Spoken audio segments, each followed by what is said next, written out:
Tout le monde va bien. Proche les mains pour les malades, délivrance pour toute l'humanité. Que l'humanité elle guérisse de sa maladie. Maladie mentale, maladie émotionnelle, maladie du cœur. Et comme on a vu cette nuit que Malchut, chez Benetzach, c'est le pouvoir de gagner. Le pouvoir de gagner. Malchut chez Benetzach, c'est le pouvoir de réussir. Et Rabbi nous dit le pouvoir de le réussir, il est dans la bouche. Comme on l'a dit cette nuit, il faut le répéter tout le temps. Le pouvoir de réussir est dans la bouche. C'est-à-dire que maintenant, si on veut réussir quelque chose, il suffit de le répéter, c'est tout. Avec sa bouche tout le temps, 1000 fois, 2000 fois, 5000 fois par jour. Et c'est sûr que ça marche. Parce que la bouche, elle est créatrice et elle va créer tous les moyens pour réussir. Il suffit de le dire, c'est tout. Et dire voilà, je peux être Bessimcha, je peux être Bessimcha. Comme je suis, oui, je peux être Bessimcha. Je peux être Bessimcha et répéter des milliers de fois. Je peux avoir du shalom bayit, je peux me marier, je peux avoir des enfants, je peux avoir une bonne parnassa, je peux monter en Israël, je peux me rapprocher de Rabbeinu, je peux servir Hachem. Répéter, répéter, répéter, répéter des milliers de fois. Parce que dans le négatif, Rabbeinu dit, il ne faut pas dire avec la bouche même pour rigoler quelque chose, parce que la parole peut nous obliger à faire la chose. Alors si dans le négatif, la parole peut nous obliger, alors dans le positif, à plus forte raison. Donc une fois que maintenant, on a dit la chose avec notre bouche, qu'on a créé le récipient, après le tzaddik, Hachem, ils peuvent intervenir pour qu'on obtienne ce qu'on doit obtenir. Il ne faut pas oublier qu'il n'y a personne qui s'oppose à notre réussite. C'est-à-dire Hachem, il veut notre réussite. Rabbeinu, il veut notre réussite. Tous les tzaddikim, ils veulent qu'on réussisse, qu'on soit heureux, qu'on arrive dans tout. Là, on doit arriver. La seule chose qui manque, c'est que nous, on n'a pas les récipients pour recevoir. C'est-à-dire, nous, on ne pense pas qu'on est capable de recevoir ces choses-là. Tout ce qu'on doit recevoir. Même si les gens, tu leur dis, alors, ouais, j'aimerais bien ça. Ils disent ça, mais au fond d'eux, ils ne croient pas qu'eux sont capables de recevoir tous les tikkunim d'Hachem et du tzaddik. Maintenant, quand on répète avec la bouche, on répète, on crée cette possibilité de recevoir les choses. Alors ça, aujourd'hui, c'est cette sphira que Malchut, Rabbeinu dit, bien qu'apparemment, Malchut, quand on voit Malchut, ça n'a pas l'air de... C'est vide, l'etmigar makloum, que la Malchut, c'est rien, mais en fait, c'est tout.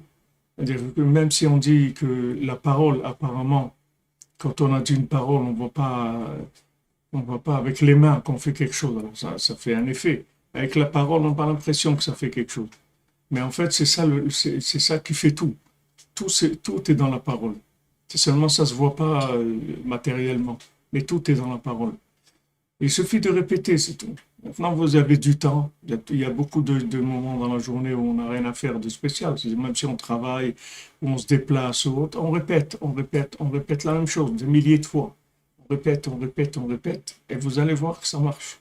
Faites-le, prenez une chose, et vous allez voir que ça marche. Vous allez voir que vous allez réussir dans n'importe quoi, que vous voulez arriver à cette chose-là. Il suffit de faire comme ça, et ça marche. C'est la Malchut chez Benetzach, c'est le pouvoir de gagner, c'est le pouvoir de réussir. Bezrat Hashem. Alors on continue dans notre étude sur la Torah 56. Maintenant on fait dans Ilchot Ersher Kelim, c'est-à-dire c'est la halachot de comment cachériser les kelim, c'est-à-dire les récipients. Et toujours sur la Torah 56, Rabbi Nathan, il nous dit Inyan tvilat kelim chadashim aniknim minaakum al pi Torah biyom habikurim. Donc on va voir le principe qu'il faut tremper quand on achète des ustensiles nouveaux qui ont été achetés à des gens qui sont des idolâtres. Il faut tremper ça au mikvé. Ve'aklal, maintenant la clé générale, le principe général, she'afilu betocha astara, shebetocha astara yecholin limtso et Hashem yitbarach. Il faut savoir que même dans la astara, shebetocha astara, même quand le voile lui-même est voilé, on peut trouver Hashem. Ve'zeh zochim al yedei esek haTorah bediburim. Et ça, on peut y arriver quand on étudie la Torah à voix haute, que par le fait qu'on étudie la Torah à voix haute, on fait appel au Chai HaChaim, c'est-à-dire on fait appel à celui qui donne la vie, à Hachem, וממשיכים החיים בהדרגה ובמידה על ידי הכלים הנעשים מהפרשיות וסדרים ותיבות ואותיות. On arrive à tirer la vitalité de façon mesurée et progressive par les récipients qui se font avec les parachiotes de la Torah, les différentes sections de la Torah, les sdarim, les lettres, les mots qu'il y a dans la Torah. Chez des ezochim la da'at, que ça amène le da'at, la conscience. Parce que la vie, c'est la conscience divine et la connaissance d'Hachem, c'est ça qui s'appelle la vie. La chokhma, elle fait vivre celui qui la possède. Et à ce moment-là, quand on dit la Torah à voix haute, en fait, chaque mot qu'on dit de Torah, c'est un appel d'Hachem. C'est comme si on crie Hachem, Hachem. Chaque mot de Torah, c'est ça. Mais maintenant, quand on l'appelle que Hachem, alors c'est une notion qui est vaste et qui est pas qui est dans comme du ribouille, c'est-à-dire c'est beaucoup. Et quand on appelle par des mots de Torah, quand on lit la paracha, ou on lit la Mishnah, ou la Gemara, ou la Halacha, en fait, ces mots-là, ce sont des noms d'Hachem, mais qui sont plus contractés, plus précis, donc plus faciles d'accès. C'est plus facile d'accès, comme quelqu'un Rabbeinu, il a dit, l'exemple qu'il y a un roi, il a dit à son fils de faire monter une pierre à l'étage supérieur, et le fils, il comprenait pas parce qu'il voyait que c'était pas possible, c'était une pierre, il pouvait pas la lever, c'était impossible de la lever. Alors son père lui a dit, tu crois que je vais te demander de faire quelque chose qui n'est pas possible? Tu la casses en petits morceaux, tu prends les petits morceaux, tu fais monter les petits morceaux en haut.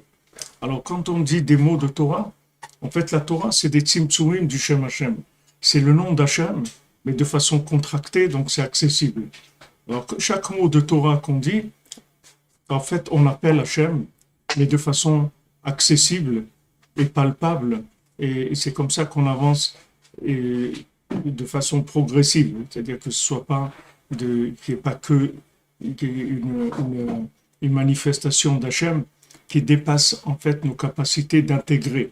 Même si maintenant on dit Hachem, on croit en Dieu, mais est-ce que maintenant on a la capacité de vivre avec Dieu dans notre vie de tous les jours? Maintenant, la différence entre les gens qui font de l'idolâtrie et ceux qui croient en Dieu directement, sans passer par l'idolâtrie, c'est ça. C'est-à-dire les idolâtres sont des gens qui ont vu qu'il y a le même problème. C'est-à-dire ils se sont rendus compte que c'est la même chose. C'est-à-dire que Hachem, c'est une lumière infinie. Donc comment on va faire pour attirer Hachem? Alors maintenant, eux, ce qu'ils ont fait, c'est qu'au lieu de créer des tzimtzumim, des contractions qui soient des contractions qui nous sont données par le tzaddik, par Hachem, ils ont créé des contractions imaginaires de l'homme. C'est-à-dire que l'homme, comment il imagine des contractions d'Hachem, il va s'attacher à ces éléments matériels en pensant que ces éléments matériels, ils vont lui permettre la connexion avec Hachem. Donc, le principe de l'Avodah Zarah aussi, c'est basé sur ça. C'est la même chose. Et il y a des halachot aussi, comment considérer des gens qui font Avodah Zarah. C'est-à-dire, qu'est-ce qui s'appelle vraiment la Avodah Zarah? Il y a des différences dans la halacha, dans la considération de ce qui s'appelle Avodah Zarah. C'est-à-dire, ça dépend du concept de la chose. Même si quelqu'un il passe par une notion intermédiaire dans sa tête, ça dépend comment il considère la notion intermédiaire.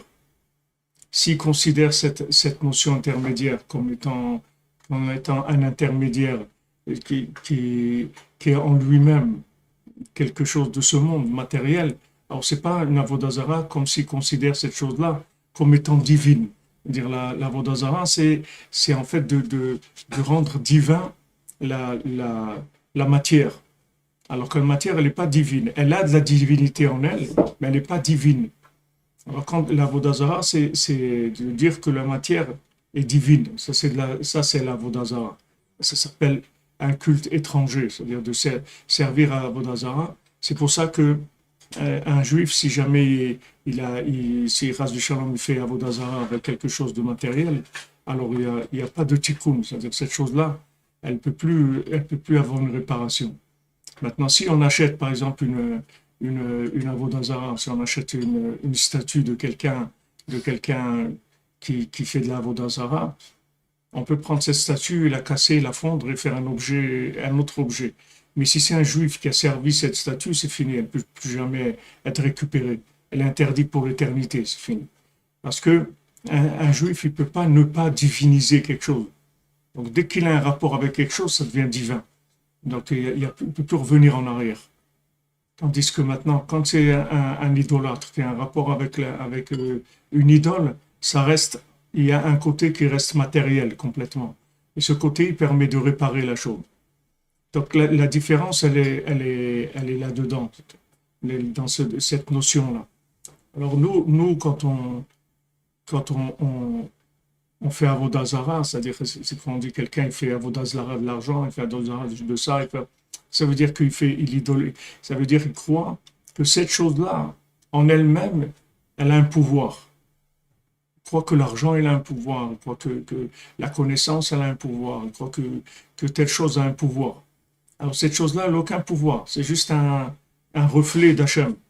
C'est un reflet d'Hachem dans une contraction qui permet d'avoir accès à Hachem. Alors maintenant, comme c'est contracté, alors ça peut permettre l'erreur.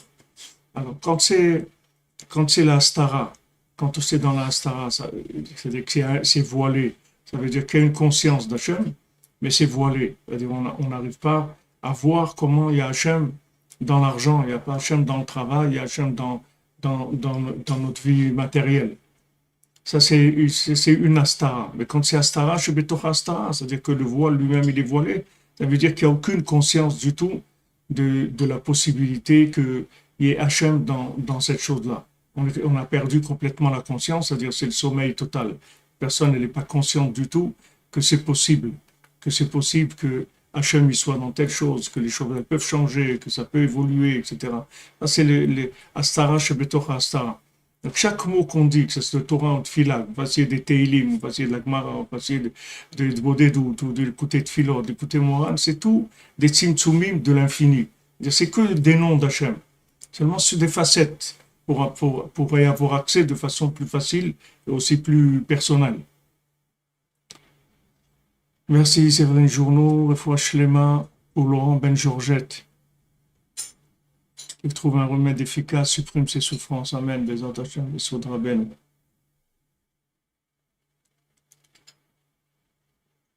Oui, la tzedaka, oui, c'est vrai, c'est de l'argent qu'on se transforme en divin. Et l'ou Nishmat Aaron Ben Avraham. C'est vrai, la tzedaka, Rabbeinu, il dit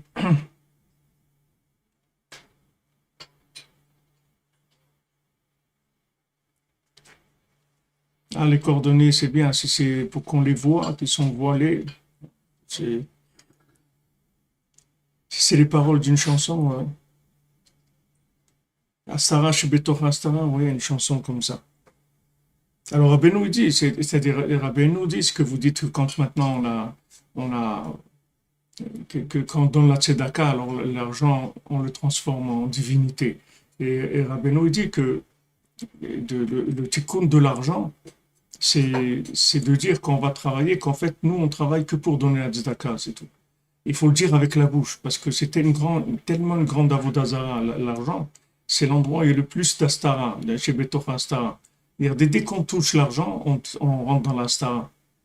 C'est très difficile que quelqu'un il touche l'argent en croyant que l'argent n'a aucun pouvoir. Parce que c'est le pouvoir du monde, l'argent. Le monde, il fonctionne avec le pouvoir. Vous voyez, aujourd'hui, les vaccins, les trucs et tout, c'est que de l'argent. Il n'y a que de l'argent. C'est le pouvoir du monde, l'argent. Donc, Rabbeinu, il dit, il n'y a pas d'autre conseil que quand tu vas travailler, il faut que tu dises tous les jours. Chaque fois que tu vas au travail, tu dis, je vais travailler pour une seule chose, pour donner la tzedaka, c'est tout. Avec ça, tu sors complètement de l'emprise du pouvoir négatif de l'argent. Chez Edésé, On a dépassé ça. וכנגד הדעת שהוא חיות מלכות דקדושה שמלכות הרשע. Donc maintenant, il y a une conscience divine qui est la vitalité divine, et en opposition à la vitalité divine, il y a le pouvoir négatif, שהוא מלכות Haman Amalek, שהוא מאסף Mammon. C'est-à-dire que on a le pouvoir de Haman Amalek. Qu'est-ce qu'il fait? Il ramasse de l'argent. C'est pas qu'il veut de l'argent, il a besoin d'avoir beaucoup d'argent. C'est-à-dire, il réunit d'argent, il faut beaucoup d'argent, beaucoup d'argent. Il a besoin d'énormément d'argent, Haman Amalek. Shesham kol hanitzot hakdoshim, que dans l'argent se trouvent tous les éléments de Gdusha dans l'argent. C'est ça le problème. S'il n'y avait rien dans l'argent, ce ne serait pas un problème. Le problème, c'est que Dieu, il est dans l'argent. Il y a une présence divine très très forte dans l'argent. Parce que Rabbi nous dit, même les chemins de la Torah, pour Yeshvi la Torah, que pour rentrer dans ces chemins de la Torah, il faut être riche. Moshe Rabbeinu, il était riche. Rabbeinu Akadosh, il était riche. Rabbi Yehuda Nassi, il était riche. Rabbeinu Tam, il était riche. Ils étaient riches parce qu'ils avaient besoin de ce pouvoir-là de révéler la Torah. C'était pas pour consommer, ils consommaient pas du tout. C'était juste pour avoir un pouvoir intérieur, une lumière intérieure qui permet d'avoir accès à la Torah. Donc ils avaient besoin de cette richesse-là. אבל יש כוח במלכות דקדושה להוציא בלעו מפיו ולחזור לעשות תורה מכל הקדושות שבעלה תחילה. Et maintenant, il y a la force dans le pouvoir de la sainteté de faire sortir tout ce qui a été avalé par Haman Amalek.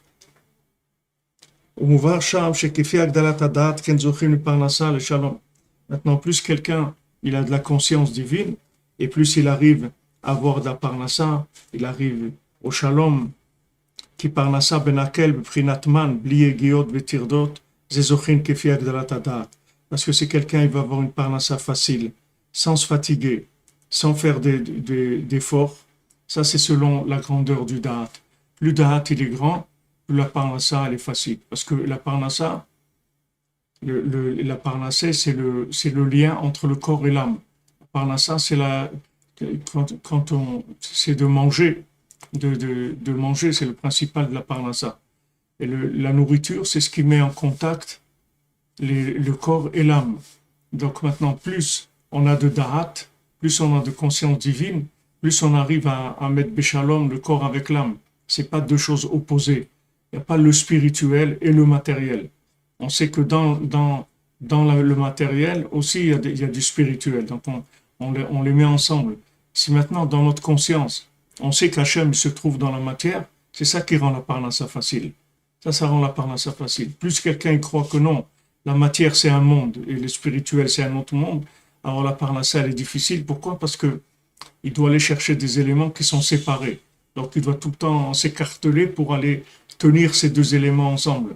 Mais si maintenant il sait qu'il y a une présence divine dans le matériel et que en fait le seul raison pourquoi on a un rapport avec la matière, c'est pour nous faciliter les accès à l'infini. Parce que si on devait avoir directement accès à l'infini, on ne pourrait pas. On n'a pas les récipients pour ça. Donc Hachem, il a créé de la matière pour nous permettre d'avoir un accès plus facile à Hachem, à travers quelque chose de matériel. Non, si on a cette conscience, alors la parnassa devient facile. Et automatiquement, il y a du shalom aussi, parce que c'est le même principe.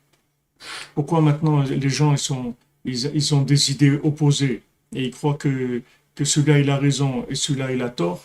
C'est parce que ils sont pas assez hauts pour voir que ces deux choses-là, en fait, c'est la même chose. En montant, c'est echad, c'est-à-dire que ces deux façons de voir, en fait, c'est la même chose. Hillel et Shammai, c'est la même chose. Seulement, c'est deux angles d'approche. Mais c'est Hachem, c'est echad. Donc c'est le même principe. C'est pour ça que la parnassa et le shalom, c'est la même chose. C'est-à-dire c'est la parnassa facile et le shalom, c'est le même concept qui a été réparé. Et ce da'at-là, c'est le mikvé de Shavuot. Les amis, préparez les sacs à dos. Il faut se préparer pour le mikvé de Shavuot, le mikvé de la 50e porte. Qui mikvé ou prinat da'at elyon, parce que le mikvé c'est une conscience très élevée. Vechesed verachamim gdolim, c'est une bonté, une miséricorde très grande. Alors tout ça, on l'a vu dans la Torah 56, c'est juste quelques petits points que Rabbi Nathan y rapporte pour mettre en place les outils d'analyse qu'il va utiliser. Et c'est la raison pourquoi on a trempé au mikvé des ustensiles qui servent à la nourriture, qui ont été achetés à un idolâtre. Qui achilat Israël ikara ugdosha begavoa meod. Parce que la nourriture d'un Israël, d'un juif, elle est très précieuse, elle est très sainte et très élevée. Qui achilat gdusha et prenat Torah mamash. Parce que la Torah, le manger de gdusha, c'est de la Torah mamash. Comme c'est écrit dans Teilim, Betoratra betoch me'aï. Ta Torah, elle est dans mes entrailles, elle est dans mon ventre. C'est-à-dire la Torah, la nourriture, c'est de la Torah mamash. Quand Shabbat, on fait les repas de Shabbat, on mange Shabbat, c'est de la Torah mamash. C'est-à-dire on prend dans la nourriture, on prend que la divinité qu'il y a dans la nourriture. Rabbi nous dit le manger de Shabbat, c'est kulo kodesh, c'est que de la sainteté. Il y a pas, c'est pour ça que c'est difficile de manger Shabbat. Quelqu'un il peut manger facilement un resto dans la semaine, tout, mais Shabbat, Souda Shlishit, Melave Malka, tout ça. C'est difficile parce que c'est très très élevé. Donc il y a beaucoup de difficultés à ça. Il y a même des théories, il y a même des gens religieux, ils font le régime Shabbat et tout, ils disent non, c'est des choses qui dérangent, c'est-à-dire il faut faire attention à être toujours en forme et tout, on ne peut pas manger beaucoup, il faut faire attention. Il y a des gens, même les repas de Shabbat, ils ne font pas. Ils mangent juste des fruits, des légumes comme ça, Shabbat, c'est tout. Ils ne mangent pas de pain, ils ne mangent rien du tout. Et ces oudotes de Shabbat, c'est Midoraïta, c'est Minatora. C'est plus que les prières de Shabbat. Maintenant, tu vas dire à quelqu'un, il va à la synagogue, il écoute la Torah, il fait tout. Le repas de Shabbat, c'est plus que ça. Parce que le repas de Shabbat, c'est Midoraïta, c'est Minatora. Alors aussi dans le Zman, il faut le faire dans la halakha, c'est-à-dire le repas du soir, il faut le faire le soir. Le repas de midi, il faut le faire avant midi, avant Chatzot Hayom. Et Souda Shlishit, il faut faire après la 6e heure. Tous ces éléments-là sont des éléments pour l'extraction de la divinité. Le Shabbat, c'est très facile. Rabbi nous dit que quand on mange Shabbat, le foie, il n'a pas accès à la nourriture. Le foie, il reçoit après. C'est-à-dire, on mange, d'abord l'esprit, il reçoit les énergies, et après le foie. Mais dans la semaine, non. Quand on mange, ça va direct au foie. Et après, ça passe au corps, c'est à l'esprit. D'abord, c'est le foie, c'est Esav qui prend dans la semaine, et après, il redistribue à l'esprit. Mais dans le Shabbat, c'est différent complètement. Bien sûr, les gens, ils ne savent pas ça, ils ne le voient pas. Mais si il y avait des machines pour scanner, pour voir ça, les gens, ils verraient ça. Quand quelqu'un mange Shabbat, il nourrit d'abord son esprit, et après son corps. Et la semaine, c'est le contraire. C'est d'abord le foie. Le foie, c'est l'essentiel des énergies. C'est tout le côté du sang qu'il y a dans le corps. C'est ça. Et après, ça va dans l'esprit. Merci Michel Victor. Que je vous bénisse.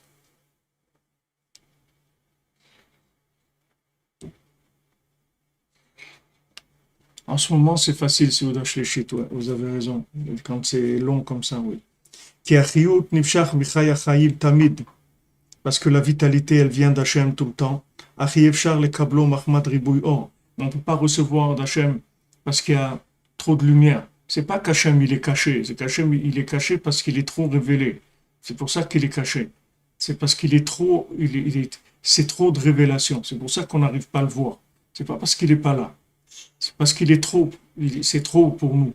On n'a pas de filtre. Comme quelqu'un où il y a une lumière très forte, il ne voit plus rien du tout. Maintenant, s'il met des lunettes ou des filtres, alors il va commencer à voir tout ce qu'il y a. Mais si la lumière est très forte, il ne voit rien. Donc, maintenant, la raison pourquoi on ne voit pas Hachem, c'est parce qu'il est trop présent. C'est ça qui nous empêche de le voir. Ce n'est pas parce qu'il n'est pas...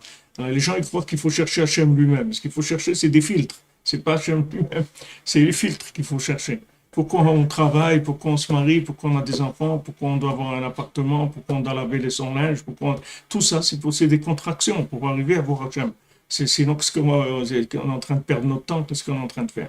On est là pour quelques dizaines d'années, on va passer notre vie à acheter des habits, à les coudre, à les laver, à faire de la nourriture comme ça, à aller travailler, à faire ça, à changer de maison, à ranger la maison, mettre des rideaux, à mettre de la nappe sur la tête. Tout ça, c'est des tsimtsumim. C'est des contractions pour pouvoir voir Hachem. Qui des kelim ainsi c'est Torah. Donc, quand on étudie la Torah, on fait des récipients qui permettent de capter la divinité. Moi, je me vois Sham, comme c'est écrit dans la Torah 56. La vitalité, elle vient de la Torah principalement, comme c'est écrit dans Dvarim, Kihu Chayecha, parce que la Torah, c'est elle ta vitalité. Qui a l'idée à Torah Sheshba Parashiot Esdarim, parce que dans la Torah, dans lequel il y a des mesures dans la Torah, et des Ekorim et Chayim, on appelle grâce à ça Hachem, ou Mamshichim Bimenu Achiyut Shiwa Chochma Be'adat. On reçoit donc la vitalité qui est la conscience et la connaissance d'Hachem de façon mesurée et progressive. Que c'est ça qui donne la vie. C'est-à-dire la vie, c'est le dosage des énergies. C'est ça la vie. C'est ça la vie. Si maintenant la nourriture, c'était quelque chose qui était une vitalité matérielle uniquement. Alors maintenant, plus on mange, plus on devrait avoir de la vitalité. Ou maintenant, c'est un moteur, plus tu mets de l'essence, plus il va rouler vite. Mais tu vois que non. C'est-à-dire que si tu dois donner la mesure qu'il faut, c'est cette mesure-là qui donne la vitalité. La vitalité, elle dépend de la mesure exacte des éléments.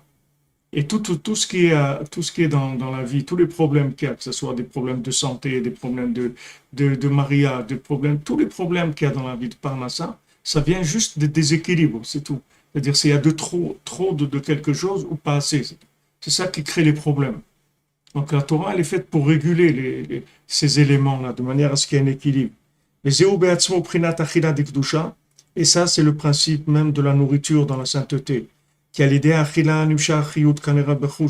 Parce que par la nourriture, il y a de la vitalité, comme on peut voir matériellement. La nourriture, elle a la force de donner de la vitalité à l'homme. C'est quelque chose d'extraordinaire. Qu'on met quelque chose de la matière dans notre ventre, ça nous donne de la vitalité. Maintenant, on est habitué, donc on fonctionne comme ça, mais c'est quelque chose qui est extraordinaire. Que de la matière, tu mets de la matière dans ton corps et ça te donne de la vitalité. C'est la vie, c'est pas matériel. La vie, c'est pas de la matière. Si c'était de la matière, le corps il serait autonome.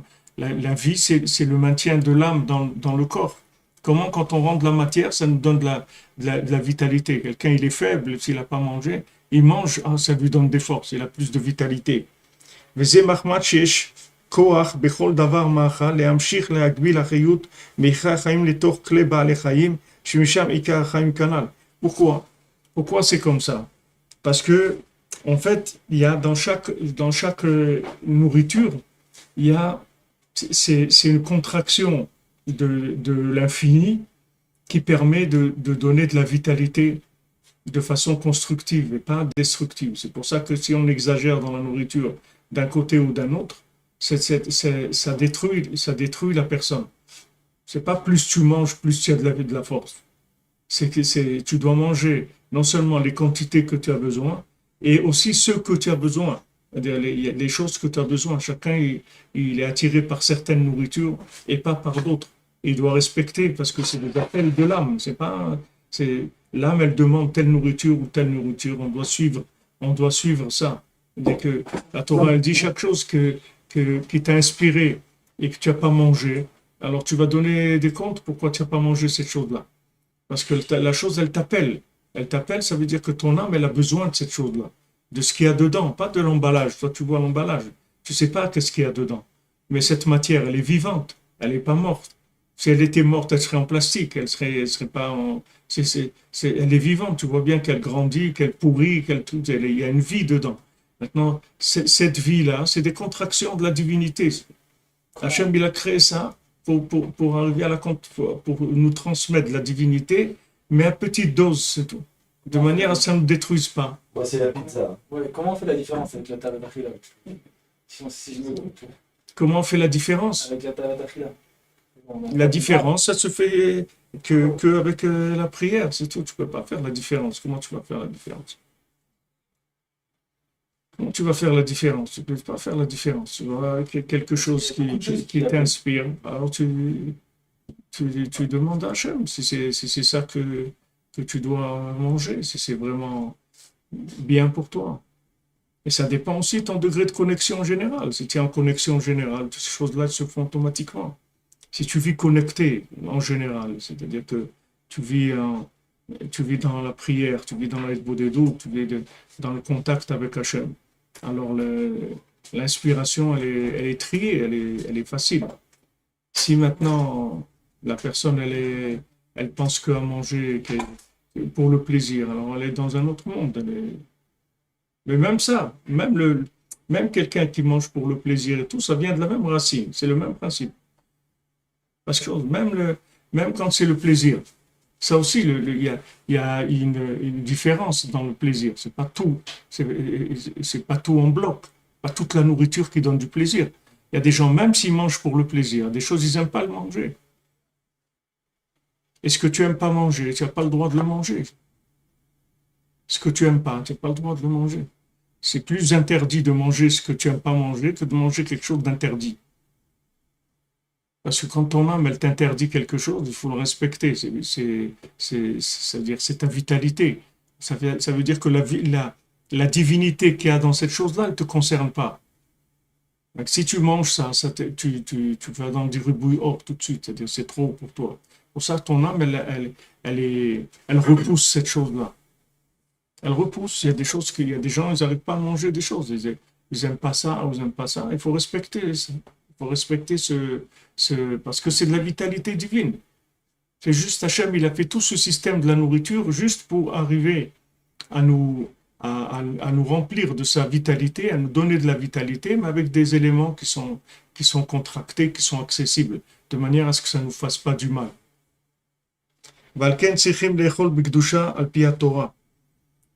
Il faut manger dans la sainteté, d'après la Torah. Ça aussi, c'est des régulations. La cacheroute, le temps de pas manger avant la tfila, toutes ces choses-là. Que maintenant, le soir, si tu n'as pas fait Arvit, tu peux pas manger, fixer un Seouda, si tu n'as pas fait Arvit, toutes ces choses-là, tous ces éléments, toutes ces choses-là qui sont dans le temps, mais dans la cacheroute et tout, c'est des tris pour arriver à prendre la divinité qu'il y a dans la chose. Hachem ne nous a pas mis des règles pour nous embêter. Hachem ne veut pas nous embêter. Hachem, il nous aime, il veut qu'on soit heureux, il ne veut pas nous embêter du tout. Donc quand il nous donne des règles, c'est que pour nous permettre d'avoir accès, à la divinité de façon sécurisée, qu'on n'ait pas de problèmes. Toutes les règles de la halakha, elles sont faites que pour ça. C'est juste pour sécuriser les accès à la divinité. C'est tout. Pour ça qu'il y a des halakhot. Les prinat betochatra betochmeai, comme c'est écrit, qu'on a dit que la Torah elle est dans mes entrailles. Kidaika alidé mitzvot à Torah, nushar ze akoach letoch amachalim, sheye laem koach lachayot baem nefesh kol chay.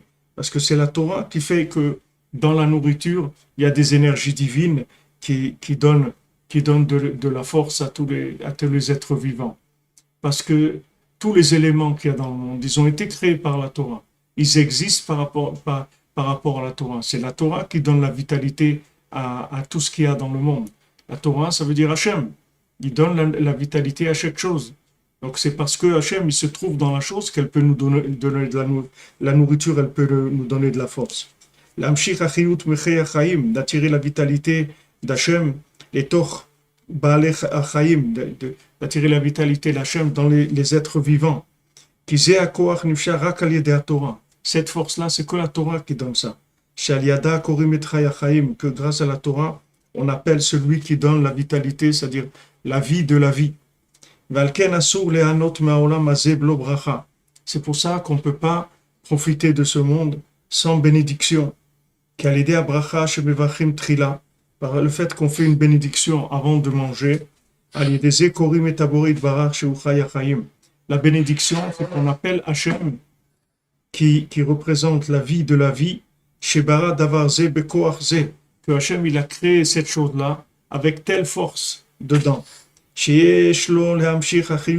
que maintenant Hachem il a la capacité d'attirer de la vitalité. Pourquoi maintenant un fruit, il a cette couleur, ce goût, cette texture, ces vitamines et tout? C'est parce que Hachem, il est présent dans ce fruit-là, de cette façon-là.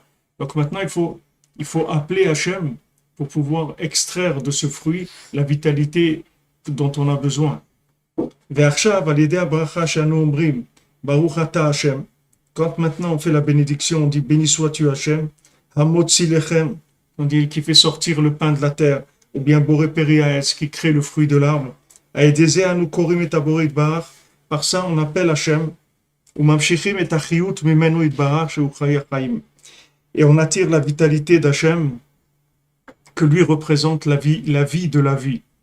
Mamshichim mimenu achayut al yede dibur habracha et toch hamaharal sherotze leechol. Maintenant, par la parole de la bénédiction, alors on va maintenant délivrer la vitalité divine qui se trouve dans la nourriture. Et à ce moment-là seulement, alors la nourriture, elle peut donner la vitalité à l'homme. Si quelqu'un ne fait pas de bénédiction, quand il mange, en fait, il mange que des emballages, c'est tout. C'est comme s'il va dans des poubelles, il mange des cartons et c'est tout. Il mange des cartons, tout. Il mange de l'emballage. Donc après lui-même, c'est un emballage. C'est pas, il vit comme un emballage. Il vit comme quelqu'un qui pourrait éventuellement vivre, mais il vit pas. Parce qu'il ne sait pas ce que c'est la vie. Il se nourrit d'emballage. Donc après, tout son concept de la vie, c'est l'emballage. C'est-à-dire, c'est le corps. Il vit que pour le corps. Quand il voit quelque chose, il voit que l'emballage. Il n'arrive pas à imaginer qu'il y a quelque chose d'autre que l'emballage. Parce qu'il se nourrit d'emballage. Pourquoi il se nourrit d'emballage? Parce qu'il ne dit pas avec sa bouche que c'est Hachem qui a créé cette chose-là. C'est-à-dire quand on dit que Baruch Ata Hachem, Boré Periaetz, qui crée le fruit de l'arbre, c'est-à-dire qu'à ce moment-là, on a le code d'accès pour libérer l'énergie divine qui se trouve dans la chose. Si maintenant tu ne fais pas de bénédiction, alors tu n'as pas accès aux énergies divines. Donc tu peux avoir tout comme tu vois un programme ou un site internet ou n'importe quoi, et que tu veux rentrer, tu ne peux pas rentrer. Tu n'as pas les accès, tu n'as pas les codes d'accès, tu ne peux pas rentrer. C'est-à-dire tu ne peux pas bénéficier de la vitalité divine qui se trouve dans la chose si tu ne fais pas la bénédiction. La bénédiction, c'est elle qui permet de délivrer cette... sinon, c'est que de l'emballage. Donc après, la personne, l'esprit bouché, le cœur bouché, parce qu'elle vit qu'avec l'emballage. C'est-à-dire, elle n'utilise pas son côté humain, son côté divin, son côté humain. Elle n'utilise pas. Elle n'est pas du tout à son niveau de fonctionnement réel en tant qu'être humain. L'être humain, il a été conçu pour être connecté. Il n'a pas été conçu pour vivre comme un emballage. C'est comme si tu prends quelque chose dans lequel il y a un moteur et tu n'utilises pas le moteur, tu ne branches pas le moteur. Alors tu utilises la chose, mais elle n'est pas du tout comme elle devrait être. Elle n'est pas du tout comme ça. Elle fonctionne pas comme, c'est pas comme ça qu'elle devrait fonctionner. Elle a un moteur. C'est-à-dire l'être humain, il a un moteur en lui. Il a un moteur divin en lui. Il a une âme. C'est ça son moteur. Mais maintenant, si quand il mange que pour du corps, c'est-à-dire il mange que de l'emballage, alors il ne sait pas du tout qu'il a un moteur en lui. Il est dans Astara, chez Betor Astara, il ne sait même pas qu'il y a une notion comme ça. Il pense que c'est un corps, c'est tout, que bon, ça fonctionne, ça marche, il va, il travaille, il fait ça, il fait telle chose, etc. Mais il ne sait pas qu'il a une âme. Il n'est pas conscient. Tandis que si maintenant il fait attention quand il mange, de faire la bénédiction, alors il libère les énergies divines, et les énergies divines, elles nourrissent son âme. Et à ce moment-là, l'âme, elle a la force de driver le corps. Alors c'est une autre vie. Complètement. Tout ça, il explique le Chafetz Chaim dans l'Akdama vous prenez Mishnah Berurah, dans l'Akdama, le Chafetz Chaim, il explique ça. Il dit, comme tu as de la nourriture pour le corps, il y a de la nourriture pour l'âme. Mais lui, il parle pas de cette notion-là, c'est-à-dire de la fusion des deux. Lui, il parle de la nourriture de l'âme, que la Torah, c'est la nourriture de l'âme, comme la nourriture, c'est la nourriture du corps, alors la Torah, c'est la nourriture de l'âme. Mais en fait, Rabbeinu, ce qu'il parle ici, c'est que dans la nourriture du corps, il y a la nourriture de l'âme aussi. C'est pas la nourriture, elle n'est pas que pour le corps, elle est pour l'âme aussi. Et si tu manges pas comme tu dois manger, alors tu nourris ton corps, mais pas ton âme.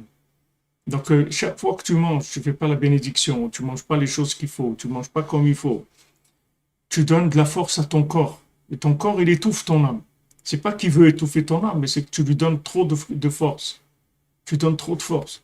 Et tu vois maintenant dans le monde aujourd'hui, tu vois, c'est ce qui se passe. C'est-à-dire que tous les problèmes qu'il y a aujourd'hui, c'est-à-dire quand quelqu'un il va pour un traitement médical quelconque, la première chose qu'on lui fait voir, c'est quelqu'un qui gère le manger, quelqu'un, un diététique, comment on appelle ça? Ouais, un nutritionniste, ouais. On lui fait, on lui fait voir un nutritionniste, quelqu'un qui voit, on va faire des analyses de sang, des trucs et tout, on voit qu'est-ce qui est déséquilibré dans sa nourriture. C'est-à-dire s'il mange trop de ça, il y a des choses qu'il ne peut pas manger du tout. Il y a des gens, il y a des choses qu'il ne peut pas les manger du tout. C'est-à-dire qu'il ne peut pas les manger du tout, c'est-à-dire que ça, c'est des choses qui, pour lui, il y a pas d'accès à ces choses-là, il n'a pas besoin de ça. Ça va lui faire du mal s'il mange ça. Vous voyez, ça n'existait pas. Il y a 100 ans, ça n'existait pas, ça. C'est un métier qui n'existait pas. Nutritionniste, les gens, ils cherchaient quelque chose à manger, que c'est nutritionniste. Ça n'existait pas. Ça n'existait pas, parce qu'il y avait aussi tout le manger, il n'était pas comme aujourd'hui avec tous ces produits chimiques et toutes ces choses-là. Le manger, il était beaucoup plus naturel. Il y avait pas, ça abîmait pas les gens. Mais c'est lié aussi, c'est-à-dire que les gens ils se plaignent que le manger, il y a beaucoup de produits chimiques dans la nourriture et tout, mais c'est lié, c'est parce que comme les gens aussi, ils cherchent que le côté imaginaire extérieur, alors ça fait que la nourriture elle-même aussi, elle devient comme ça. Et c'est pas, elle n'est pas devenue comme ça par une évolution de la nourriture elle-même, c'est parce que l'homme, il a évolué dans ça, c'est-à-dire il évolue dans le côté extérieur, dans le côté imaginaire, dans le côté emballage. Rabbi nous dit que même la reliure d'un livre, ça peut cacher la valeur du livre. Rabbi nous a dit de faire des beaux livres, que le livre il soit beau. Parce que si tu amènes à quelqu'un un livre avec une couverture comme ça, qui a pas de grâce, qui est pas belle, les gens ils vont pas acheter le livre. Même si tu lui dis c'est un super livre et tout, mais s'ils voient pas un emballage qui est attirant, et vous voyez, avant, il y a 30 ans, c'était la mode des livres avec beaucoup de photos en couleur, des trucs, etc. Maintenant, c'est passé. C'était une période, mais pendant une vingtaine d'années, c'était comme ça. Les livres, c'était que des belles photos en couleur. C'était très, très travaillé dans la couleur. Et énormément de couleurs dans la couverture des livres. Aujourd'hui, c'est revenu un peu quelque chose de plus classique. Mais c'est la maladie de l'imagination, c'est ça, c'est que malheureusement les gens ils sont attirés par le côté extérieur. C'est pour ça que Rabbeinu il n'a pas voulu rester dans le monde vivant. Il n'avait pas voulu qu'il y ait un rabbi vivant. Parce que s'il y a un rabbi vivant, les gens ils vont s'attacher sur le côté extérieur du rabbi. Le Rabbeinu il veut pas ça. Rabbeinu il veut que tu cherches la neshama du rabbi, pas le corps du rabbi, pas le côté extérieur. Il veut que tu cherches les médicaments du rabbi, l'âme du rabbi, c'est ça que tu cherches, pas le corps. C'est, tout le nian de Rabbeinu, il a mis en place pour ça, pour qu'on cherche la connexion avec l'intérieur. C'est vrai que c'est plus facile quand il y a les deux. C'est vrai que c'est plus facile quand il y a les deux. C'est-à-dire quand il y a en même temps un rabbi vivant dans un corps et en même temps avec son âme, c'est plus facile parce que ça permet d'avoir accès à l'autre. Mais comme Rabbeinu, il a vu que la maladie du monde, ça allait être l'imagination, c'est-à-dire que maintenant, les gens, ils allaient rentrer dans l'idolâtrie du côté extérieur. C'est-à-dire qu'ils allaient rendre le côté extérieur du rabbi comme étant principal. Donc ça, c'est l'idolâtrie par rapport à ce que la personne elle doit prendre. Donc Rabbeinu, il a dit, ça y est, on arrête ça. Il n'y a plus de rabbi. C'est moi. Il dit, le rabbi, c'est moi, je suis toujours là. Et il dit, mais comment vous êtes toujours là? Où vous êtes? Il dit, cherche-moi, tu vas voir que je suis là. Je suis là. Je suis là, tout le temps à côté de vous. Je ne vous lâche jamais. Seulement, il faut chercher. Chercher, ça veut dire que maintenant, quand tu rentres en recherche, ça veut dire que déjà, tu as dépassé l'emballage. Tu es sorti de l'emballage. Tu ouvres l'emballage. Tu ne cherches plus l'emballage. C'est sûr que c'est moins sympa. Parce que l'emballage, c'est sympa. C'est agréable, l'emballage. C'est quelque chose qui... C'est sympa, ça rend la vie sympathique, l'emballage. Mais toute la Voda Tachem de Rabbeinu, c'est des points tout de suite intérieurs. C'est-à-dire, Rabbeinu, il va directement à l'intérieur. Il n'est pas du tout dans le côté extérieur des choses. Et ça, c'est à partir de Rabbeinu que ça a commencé. Parce que Rabbeinu, il a vu ça. Et c'est comme ça que Rabbeinu, il a métamorphosé tout le monde de la chassidoute en général et tout. Rabbeinu, c'est pour ça qu'il y a eu beaucoup d'opposition sur lui, parce qu'il a transformé complètement le concept de la chassidoute. Rabbeinu, il a dit, il n'y a pas de rabbi et que le rabbi il nomme un autre rabbi et tout, il n'y a pas. Il y a un rabbi, c'est moi, et c'est terminé, c'est tout. Il n'y a pas. Et je suis là, c'est tout. Je pars pas. Je suis là avec vous tout le temps. Maintenant, il faut chercher. Parce que on est frappé par l'imagination. On est frappé par l'imagination. Donc, comme on est malade de l'imagination, dès qu'on voit quelque chose qui est extérieur, un emballage, qui a un bel emballage, tout de suite on tombe dans le panneau. On peut pas. On peut pas résister. Parce qu'on est malade. C'est la maladie depuis Rabbeinu jusqu'à Mashiach, c'est la maladie. C'est l'imagination. Mais d'un autre côté, le tikkun de ça, c'est la Emouna, la 50e porte. Ça te donne des accès à des choses extraordinaires. Si tu dépasses ça. Si tu dépasses ça, tu arrives à une connexion avec le tzaddik, que le tzaddik, il est tout le temps avec toi, n'importe où tu es. Alors qu'avant, non, il faut que tu voyages, tu vas chez lui, là où lui, il est. Maintenant, lui, il est là, avec toi tout le temps. Comme Hachem est avec toi tout le temps, le tzaddik aussi, il est avec toi tout le temps. Et tous les tzaddikim, ils sont avec toi tout le temps. Ils sont à côté de toi tout le temps. C'est beaucoup plus facile qu'avant. Mais juste, il faut ouvrir l'emballage, c'est tout. C'est ça qui est difficile. C'est ça qui est difficile. Il y a des gens, des fois, tu leur offres un cadeau et tout, et il ne veut pas abîmer l'emballage. Il garde l'emballage, il garde toujours l'emballage, parce que c'est l'emballage, c'est ça qui lui a donné, ça lui a donné plus de joie que le cadeau qu'il y avait dans la boîte. Et une fois, il y avait ça, j'ai vu ça ce matin. Il y a un Breslever qui voyageait avec un opposant à Breslev et il lui disait, mais c'est quoi votre truc là, Breslev? C'est à Ouman, il disait, votre synagogue, votre truc et tout. Il y a rien là-bas. C'est pas quelque chose c'est pas beau, c'est pas ci, c'est pas là. Alors il lui a dit, il y a des usines comme ça que de l'extérieur, elles sont très belles. Et quand tu rentres à l'intérieur, en fait, c'est une usine qui fabrique des choses qui sont très, très simples, qui sont des choses qui n'ont pas de valeur. Et il y a des usines que l'extérieur, tu vois, les murs, ils sont pas très beaux ni rien, mais si tu rentres, tu vas voir qu'ils fabriquent des choses qui ont beaucoup de qualité, une grande valeur. Il lui a dit, c'est la même chose avec nous, c'est comme ça. C'est-à-dire, tout le côté, Rabbeinu, il n'a pas imposé de côté extérieur. Il n'a pas donné de côté extérieur, ni dans l'habillement, ni dans tout ce qui est extérieur. Rabbeinu, il a demandé d'avoir des habits propres, ça oui, mais pas le côté extérieur. Il n'a pas donné un uniforme, mais voilà, si tu n'as pas ça, alors tu n'es pas. Rabbeinu, c'est un anti-emballage. C'est-à-dire, tout ce que Rabbeinu il a donné comme conseil, c'est anti-emballage. Ce n'est pas du tout le lien de l'emballage. Rabbeinu cherche directement l'âme, directement l'intérieur. Alors, bien, il y a un côté où c'est plus difficile, c'est vrai, puisque comme nous, ce qui nous attire, c'est beaucoup le côté imaginaire.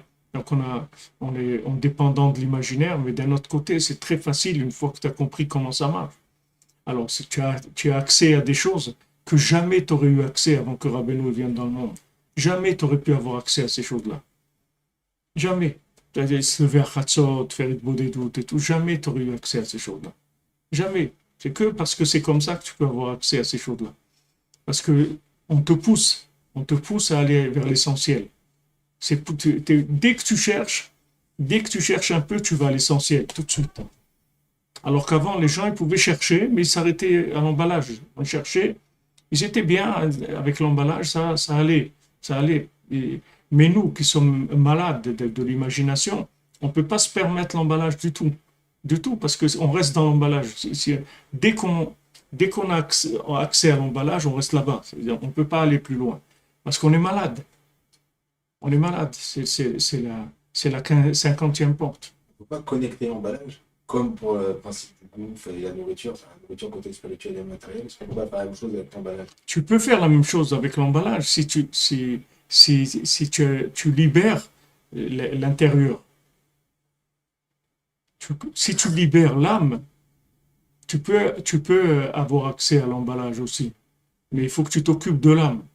Il ne faut pas que tu t'occupes de l'emballage. Le problème, c'est que... Comme dans un clip, par exemple. Cet emballage, un clip. Ouais, ouais, c'est la présentation de la chose. Ouais, ok. Ok. Mais tu es obligé, comme Rabbeinu il dit, voilà. Maintenant, tu vas dire, ouais, mais pourquoi investir dans la couverture d'un livre, tellement d'argent et tout? Le livre lui-même, tu ne te rends pas compte, chaque mot de ce livre, c'est des secrets et tout, d'accord, mais je ne peux pas manger le livre, parce que la couverture, elle me repousse. Donc, je ne peux pas rentrer dans le livre. Donc, si maintenant, toi, tu cherches l'âme, c'est-à-dire tu fais la bénédiction, c'est-à-dire tu dis que en fait, c'est Hachem qui fait cette chose-là, alors l'emballage, il devient un véhicule pour la chose. Mais tu peux pas à l'envers, c'est-à-dire à l'envers. Normalement, c'est le chemin normal. D'abord l'emballage et après l'intérieur. Mais maintenant, on peut pas. On doit faire à l'envers. C'est-à-dire, on va d'abord à l'intérieur et après, on vient vers l'emballage. Après, l'emballage, il peut avoir de la valeur, mais parce qu'on cherche l'intérieur. Le message, c'est un message que tu veux faire passer. Maintenant, ce message-là, il passe pas s'il n'est pas présenté comme ça. Les gens ne vont même pas l'écouter, ils ne vont même pas le regarder. Malheureusement, c'est comme ça. C'est-à-dire, si tu fais un clip vidéo de quelqu'un qui chante comme ça, ils ne vont pas le regarder, les gens, ils ne vont pas écouter. Mais s'il y a des trucs qui passent, des mouvements, des trucs, toutes les 3 secondes, il y a un truc qui bouge et tout, alors les gens, ils regardent. Et comme ça peut passer le message, à condition que le message il soit amiti et que les gens ils cherchent le émettre aussi. En acceptant que ça, c'est la génération, elle fonctionne comme ça.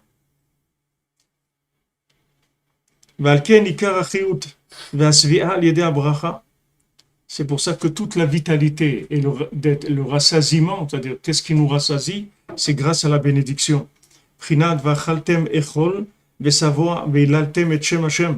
Comme c'est écrit dans Yoël, vous mangerez de la nourriture et vous serez rassasiés et vous louerez Hachem. Vous allez louer Hachem. Parce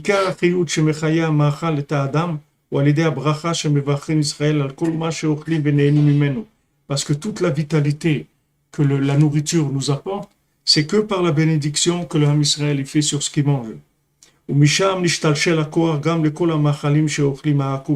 Et maintenant, de là, ça amène aussi la vitalité à tous les idolâtres qui mangent, même qui mangent sans bénédiction.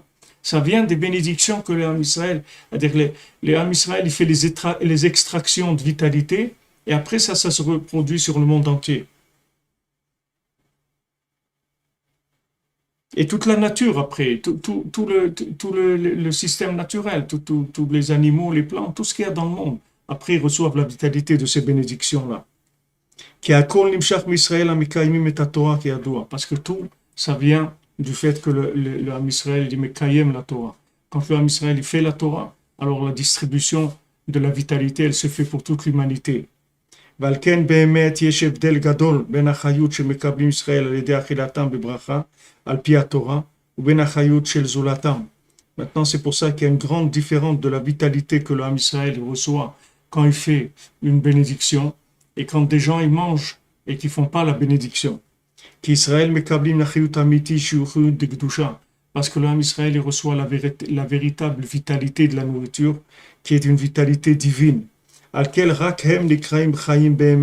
C'est pour ça que c'est eux qui s'appellent vivants vraiment. C'est-à-dire, comme on dit quand on monte à la Torah, et vous qui êtes attachés à l'infini, vous vivez Chaim Kulechem Hayom, vous êtes tous vivants aujourd'hui. Alors, ils expliquent que ça veut dire vous êtes tous vivants aujourd'hui, c'est-à-dire vous vivez la vitalité divine dans le jour, c'est-à-dire dans le temps, dans les mesures de ce monde, vous arrivez à vivre la vitalité divine. Comme Ah voilà, Menachamaim, c'est exactement ce qu'il dit ici, Rabbi Nathan. Vatem advekim b'Hashem Elokechem, chaim kulechem. Aval ha'akum v'hareshaim em chaim kruim metim. Mais maintenant, les idolâtres, les mécréants, les gens qui ne croient pas en Dieu, eux, ils s'appellent morts. C'est des morts vivants. Comme chez Amour Tenuzal, comme ils ont dit nos sages, qui a chayut shelahem et no chayut klal. Parce que la vitalité qu'ils ont, c'est pas une vitalité en fait. C'est pas une vitalité. Ils n'ont pas de vitalité du tout. Quelqu'un qui ne croit pas en Dieu, il n'a pas de vitalité, il n'est pas vivant. Parce que c'est ce qui le fait vivre, c'est pas de la vitalité divine. Donc il n'est pas vivant. Il n'est pas vivant. C'est comme si tu as un système de poulies ou des trucs et tout. Tu as l'impression qu'il y a un moteur ou quelque chose, mais rien du tout. C'est juste une chose qui pousse une autre, mais il y a pas une vitalité à la base de ça. Parce qu'ils ne peuvent pas attirer la vitalité d'Hachem. Parce que c'est des mécréants, ils ne croient pas en Dieu. Ou ils se comportent, ils font des choses qui sont contre la volonté divine. Donc ils n'arrivent pas à recevoir cette vitalité. Principalement, c'est la mesure qu'ils n'ont pas. Il faut toujours savoir ça, que ce n'est pas le manque de la chose. C'est qu'il y en a trop. Ce n'est pas qu'il manque. C'est qu'il y a trop, et ils ne savent pas canaliser ça. Donc ils ne peuvent pas y avoir accès. Ça, on peut avoir accès à cette divinité que quand on se comporte, c'est-à-dire qu'on mange d'après ce que la Torah, elle nous dit de manger. Et même tous les bnei noirs et tout aussi. Il y a des choses qu'ils ne peuvent pas manger vers Minacha, il y a des choses qu'ils ne doivent pas manger dans la nourriture parce que eux aussi, s'ils mangent ça détruit complètement la vitalité. C'est-à-dire que ça enlève complètement la vitalité. Pas parce que ça l'enlève, mais c'est parce qu'il y a trop. C'est-à-dire que c'est pas possible de le gérer.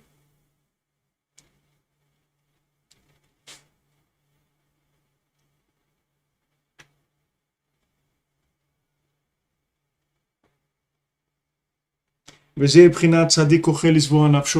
pour ça que c'est écrit qu'un tzaddik, lui, mange pour rassasier son âme. Ou beten reshaim tersa. Il dit, Shlomo Ameler, un tzaddik qui mange pour nourrir son âme. Et le ventre d'un mécréant, il est toujours manquant. C'est-à-dire, il a toujours faim. Il n'est jamais rassasié. Et le tzaddik, lui, mange pour nourrir son âme. Donc, le tzaddik, il est rassasié. Et celui qui ne croit pas en Dieu, il n'est jamais rassasié. Il est toujours il a toujours faim, c'est-à-dire il lui manque toujours des choses, il est toujours en manque. Parce qu'il n'a pas de... La nourriture qu'il mange, c'est de l'emballage, c'est pas de la vraie nourriture. Il n'y a pas de vitalité divine. Parce que les Réchaïm, ils n'ont pas la possibilité de nourrir leur âme, de leur donner de la vitalité comme il faut. Parce qu'ils n'attirent pas la vitalité comme il le faut. Il faut toujours savoir ça, que c'est pas qu'il n'y a pas de vitalité, c'est juste c'est pas géré. C'est une question de gestion, c'est pas qu'il manque. Hachem, il est là pour tout le monde, tout le temps. Seulement, il n'y a pas les outils de gestion de la lumière divine. C'est ça qui fait que les gens, ils n'ont pas accès à la lumière divine. Mais la lumière divine, elle est là, en permanence. Seulement, pour en profiter, il faut avoir les outils qui permettent de contracter cette lumière, de le recevoir de façon qui soit profitable.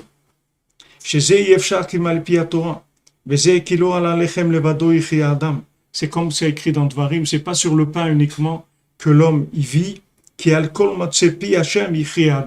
d'après tout ce qui sort de la bouche d'Hachem, c'est ça qui donne la vitalité. C'est pas le pain lui-même, c'est la parole divine qui se trouve dans le pain. C'est ça qui nourrit la personne. Que toute la vitalité, ça vient de la parole divine. Cette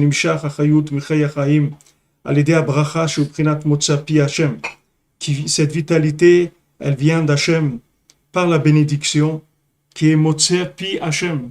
Quand on dit la bénédiction, ça donne accès à la vitalité divine qu'il y a dans la chose. Parce que maintenant, quand on éveille en bas, alors ça réveille en haut. C'est-à-dire que quand je fais la bénédiction avec ma bouche, ça réveille la bouche d'Hachem. Et comme on dit Hachem Sefatay Tiftach ou Taïgita Taïlatecha, c'est-à-dire que quand Hachem tu ouvres mes lèvres, alors ma bouche, elle va dire ta louange. C'est-à-dire que quand on prie, alors on fait que la bouche d'Hachem, elle s'ouvre. C'est-à-dire que Hachem, il libère sa parole. Quand nous, on prie, ça libère la parole divine. Quand tu fais une bénédiction, tu libères la parole divine, c'est-à-dire tu permets à la parole divine de rentrer dans le monde.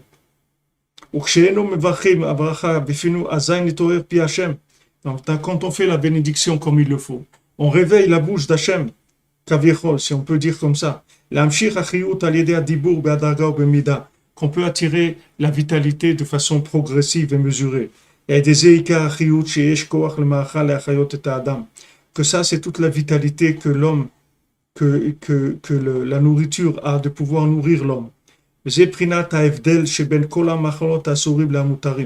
Et ça, c'est la différence qu'il y a entre tout ce qui est interdit à la nourriture et tout ce qui est permis. Tout ce qui est interdit à la consommation et tout ce qui est interdit. Parce que tout ce qui est interdit à la nourriture, c'est en fait des choses qui viennent du fruit de la connaissance du bien et du mal. C'est pour ça que c'est interdit. Quand Hachem nous a dit ne mange pas ça, ça veut dire c'est comme il a dit à Adam Arishon, ne mangez pas de ça. Alors Hachem il nous dit ne mange pas ça, c'est la même chose. C'est-à-dire que ça donne des accès à des choses qui sont au-delà de la capacité de gérer. Comme on le voit tout le temps, que la connaissance, comme on l'a vu cette nuit, que la connaissance exagérée, elle empêche les accès. On l'a vu avec le Chacham et le Tam, c'est-à-dire que le génie, en fait, sa connaissance exagérée, c'est ça qui l'empêche d'avoir l'accès à la vie. Et Rabbeinu nous dit là-bas qu'il faut faire attention parce que la connaissance exagérée, c'est les chemins vers la dépression. C'est-à-dire, c'est comme ça que les gens ils tombent en dépression, parce qu'ils ont plus de connaissances que de connexion. Ils ont plus de connaissances que de vitalité. Donc c'est pour ça qu'Hachem, il y a des éléments, il nous les interdit carrément. Il dit ça, vous ne mangez pas. Vous ne devez pas manger ça parce que vous ne pouvez jamais avoir accès à la vitalité qu'il y a dans cette chose-là. Donc il nous l'interdit. C'est-à-dire que ça ne vient pas avec des récipients qui sont sains.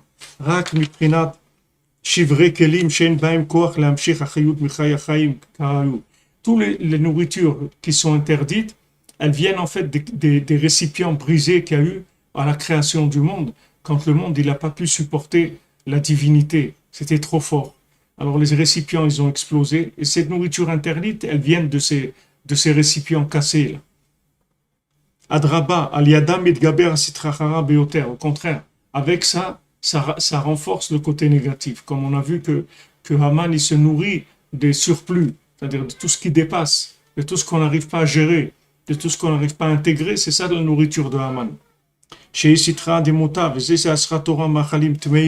C'est pour ça que la Torah nous a interdit des nourritures qui sont impures. C'est-à-dire, voilà, ça, vous ne mangez pas, même au Bnei Noach, des choses que Hachem il a interdit, parce que ça donne accès à des choses négatives, à de la destruction en fait. Et aussi des choses qui sont trop saintes, elles sont interdites aussi à la nourriture. Par exemple, comme on voit que le Kohen il peut manger certaines choses et qu'un Israël il ne peut pas les manger. C'est trop haut pour lui. Merci Maurice Letellier, qu'Hachem vous bénisse. Voilà, vous avez Rabbeinu, c'est votre avocat. C'est votre avocat, le meilleur avocat du monde. Amen. כעיקר איסור אכילת מאכלים הטמאים ומחמת שהם נמשכים מבחינת שברי כלים ואין כוח על ידם להמשיך חיות מחיי החיים בהדרגה ובמידה. C'est juste, c'est-à-dire pourquoi c'est interdit, c'est une question de déséquilibre, c'est tout, c'est pas essentiellement. Essentiellement, tout est bon. Tout est bon. C'est pour ça que les gens ne comprennent pas. Ils disent mais pourquoi ça va être interdit? Qu'est-ce qu'il y a? Et pourquoi c'est interdit? C'est pas parce que c'est pas bon, c'est parce que tu peux pas gérer. C'est pour ça que c'est pas bon. Tout ce monde-là, c'est la gestion qui compte. C'est pas la chose elle-même. Pourquoi quelqu'un il a besoin de se marier? Parce qu'il a besoin d'être géré dans sa vitalité. C'est pour ça qu'on se marie. C'est la gestion qu'il y a dans... Le lunaire, c'est la gestion de l'énergie. Le féminin, c'est la gestion des énergies. Maintenant, quand une nourriture elle est interdite, Ça veut dire que maintenant, cette énergie-là, tu ne peux pas la gérer. C'est pas qu'elle n'est pas bonne. Elle est très bonne, il n'y a aucun problème. Mais tu ne peux pas la gérer. Comme on dit, quand on dit que le porc, il s'appelle Chazir Milachon Choser. C'est-à-dire que le porc, après, il va être permis. Quand Mashiach il viendra, ou quand, je ne sais pas si à l'époque de Mashiach, ou la résurrection des morts, il sera permis. Parce que maintenant, on ne peut pas avoir accès à ça, d'après les récipients qu'on a. Mais après, quand il y aura des récipients plus grands, on pourra inclure tout ce qui a été créé. Tout ce qui a été créé, on aura les accès à tout. Il faut avoir accès à tout. Comme quelqu'un qui est pas en bonne santé et tout, on dit tu peux pas aller là-bas, tu risques d'attraper froid, ou là-bas il y a ça, ou là-bas. Tu peux pas avoir des accès à des endroits. Maintenant, quand maintenant on aura les récipients qui vont être réparés complètement, on aura accès à tout ce qu'il y a dans le monde. Parce que tout deviendra, et tout sera gérable. C'est que de la gestion. C'est que de la gestion. C'est pour ça qu'il faut investir dans la gestion, pas dans la lumière. La lumière, il y en a plein dans le monde. Il y en a partout de la lumière. C'est la gestion qu'il faut. Quand la chose elle est bien gérée, elle marche. Quand la chose elle est mal gérée, elle ne marche pas. Même si elle est super. Tu prends une affaire, une super affaire, si elle n'est pas gérée, c'est la faillite. Mais c'est pas parce qu'elle n'est pas bien l'affaire. Elle est très bien, mais elle est mal gérée. Merci Alain Brami, Shavuot Tov, que de bénédictions pour vous.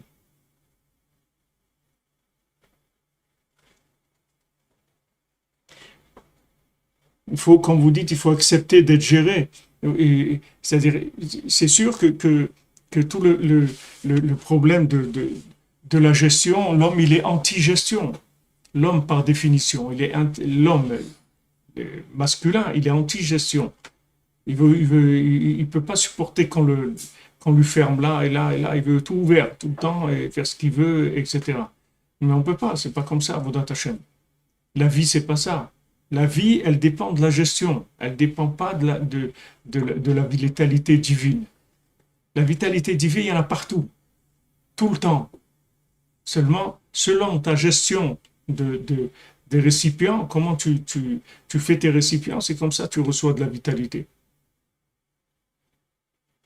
C'est pour ça que je ne comprenais pas quand je suis venu à Breslev, qu'on me dit qu'en allant travailler,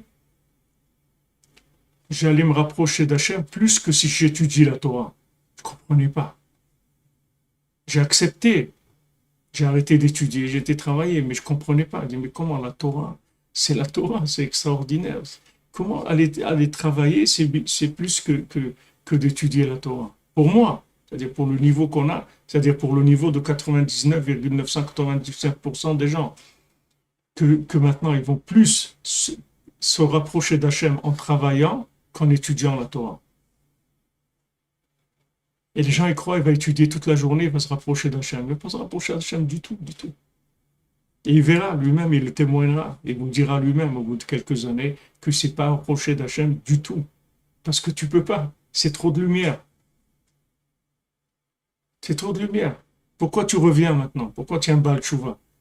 Si tu étais quelqu'un qui avait des récipients de Kedusha, tu n'aurais pas été dans le monde de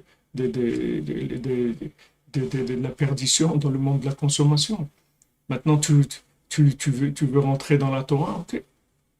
Alors, et tu commences par la gestion. Tu apprends la gestion. Elle dit, ouais, mais la gestion, c'est pas agréable. Moi, j'ai envie de faire du business, des trucs et tout. Ok, mais pour faire du business, il faut que tu apprennes la gestion. La gestion, c'est le travail. Hachem, il se trouve dans les Lametet Melachot. Tu vas faire... Hachem lui-même, il a donné le Mishkan pour ça. Pour qu'il ait les Lametet Melachot, les 39 travaux du Mishkan. Parce qu'il a vu que Matan Torah, c'était trop fort. Les gens, ça ne les intéressait pas. Tu veux avoir plus que Matan Torah? Même si tu étudies 14 heures par jour, tu vas arriver à Matan Torah. Matan Torah, c'est la plus grande lumière de la Torah qui ait jamais eu dans le monde. Et pourtant, les gens, ils ont été faire le veau d'or, ça ne les intéressait pas. Ils n'étaient pas intéressés. C'est pas parce que tu étudies 14 heures par jour que tu seras intéressé par la Torah. Mais si tu travailles 8 heures par jour, tu seras intéressé par la Torah. Parce que tu vas prendre les énergies dosées par rapport à ta capacité d'intégrer les choses. Et à ce moment-là, tu vas sentir de la vitalité divine. Mais s'il n'y a pas de vitalité divine, qu'est-ce que tu as fait? Tu n'as rien fait. Tu crois que tu vas avoir accès à la Torah, mais tu n'as pas accès à la Torah, parce que c'est trop de lumière. Tu peux pas. Alors, il y a 1 sur 10 000 qui peut étudier toute la journée. La plupart des gens ne peuvent pas. Et les balais Touchouva, tu n'as pas besoin 1 sur 10 000. C'est tous. Tous, ils doivent travailler. Il y a sans exception. Sans exception. Ah, maintenant, il y a des systèmes qui disent, mais non, il faut apprendre. Tu verras, prends-les des années après, tu verras où ils se trouvent, les gens. Tu vas voir où ils se trouvent. Tu vas voir qu'est-ce que ça a été leur vie. Parce que c'est des ribouilles or, c'est trop de lumière. Et c'était dur à accepter au début. C'était dur quand tu es en plein de lancers, là, Ouah, tu veux étudier. On te dit arrête, va travailler. On dit comment on va travailler? Moi, j'ai laissé ça pour venir dans la Torah. On a fait, tu vas travailler? Oui, va travailler. Et tu verras que ton travail, il est plus grand que ta Torah. Ah, c'est des phrases je ne comprenais pas. Et Béhémet, avec le temps qui est passé, j'ai vu ça. Qu'est-ce qui m'a permis d'avoir accès à la Torah? C'est mon travail. C'est le travail qui m'a permis, parce que le travail, il a créé des systèmes de gestion de la lumière. Tu gères la lumière avec les 39 travaux. Tu mets en place un système de midot qui gère la lumière. À ce moment-là, tu peux avoir accès à la lumière. Mais les gens qui veulent aller directement vers la lumière, il n'y a pas. Ça ne marche pas. Du ribouille or. Ils ne sont pas au niveau. Je crois que parce que c'est bien, alors mange aussi toute la journée. Pourquoi si maintenant il y a de la vitamine, on dit voilà, c'est bien, les épinards, c'est plein de vitamines. Ok, alors fais comme Popeye, mange des épinards toute la journée. On va voir si tu veux manger de l'épinard toute la journée, tu vas finir à l'hôpital. Tu ne vas pas finir aux Jeux Olympiques. Ça, c'est dans le matériel. Alors, dans le spirituel, c'est 10 fois plus fort encore. Et même matériellement, c'est pas comme ça. Les gens y croient. Plus tu manges, qu'est-ce que tu manges? Ah ben nous, il dit, dès que tu dépasses la dose que tu as besoin dans la nourriture, ça détruit même la nourriture que tu as, que tu as besoin. Tu deviens sous-alimenté après. Alors, tu crois que le spirituel, tu as accès comme ça. C'est pas, tu peux pas avoir accès au spirituel comme ça. C'est un monde. C'est le monde de la divinité. On rentre pas comme ça.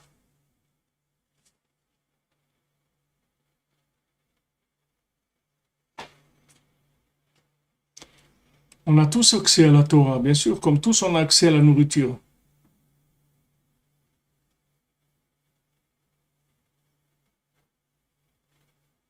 On a tous accès, on ne peut pas manger tout.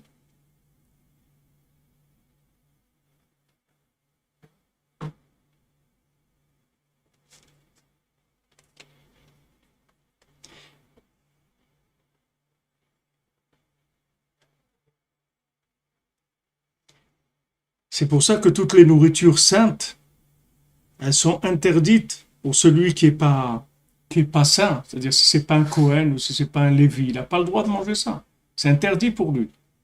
Alors quelqu'un peut dire, mais non, pourquoi moi je peux pas? Tu peux pas. Tu peux pas. Tu peux pas, c'est trop fort pour toi, tu peux pas. Et le Cohen, il est plus fort que toi, c'est tout. C'est quelqu'un qui est plus élevé. Il a plus de capacité de gérer ses lumières. Il peut manger cette nourriture-là. Issur Hamour Meod, c'est très interdit. Puisque maintenant, cette nourriture-là, qui est les corbanotes, ou la trouma, des choses qui ont de la sainteté,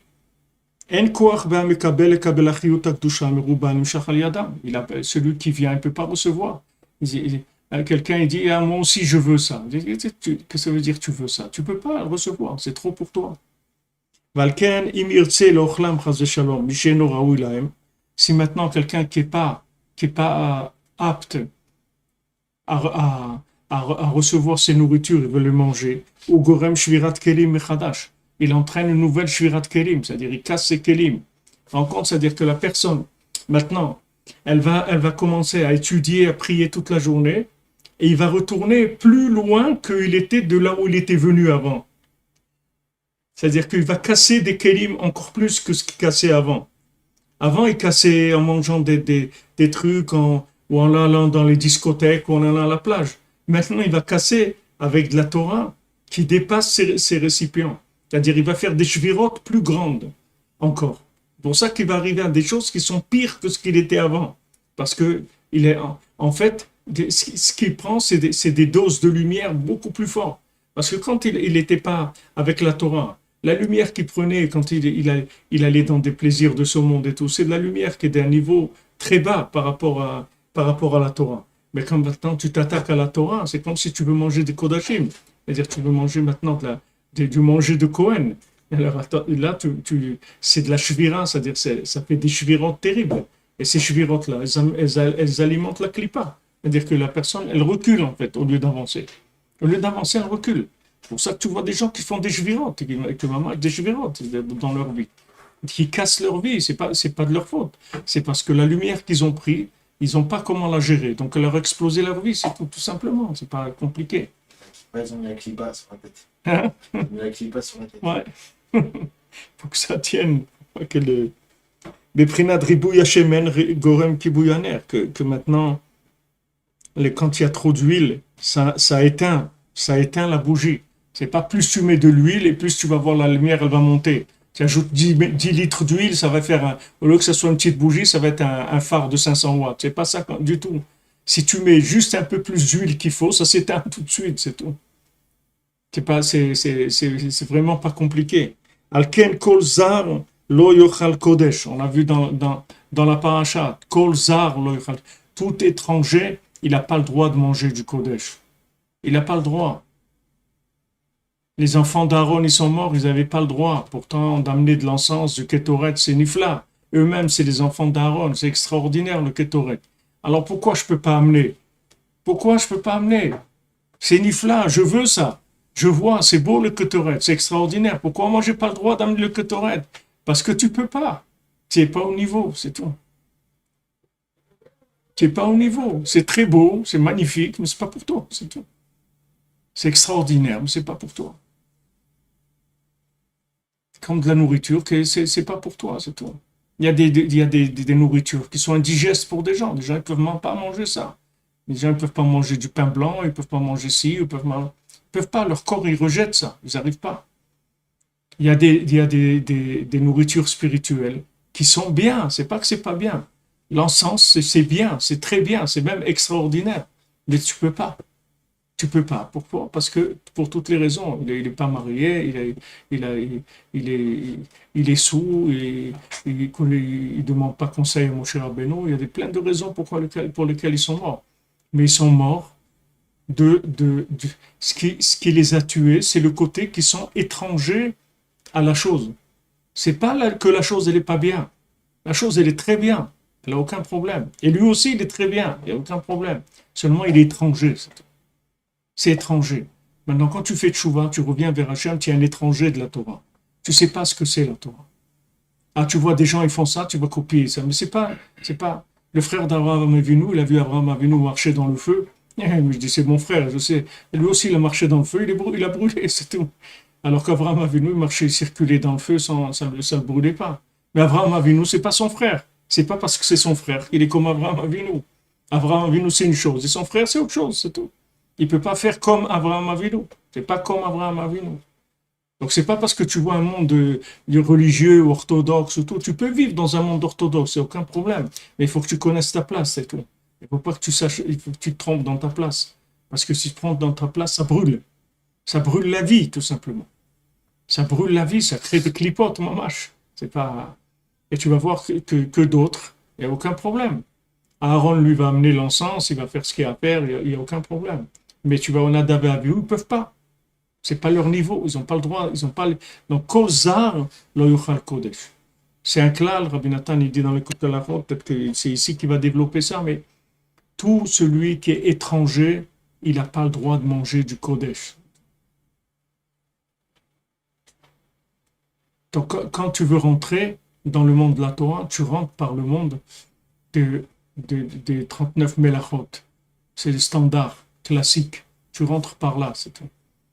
Travail, une famille, des enfants, une maison, de quoi manger, des habits propres, des trucs, voilà, c'est ça ta Torah.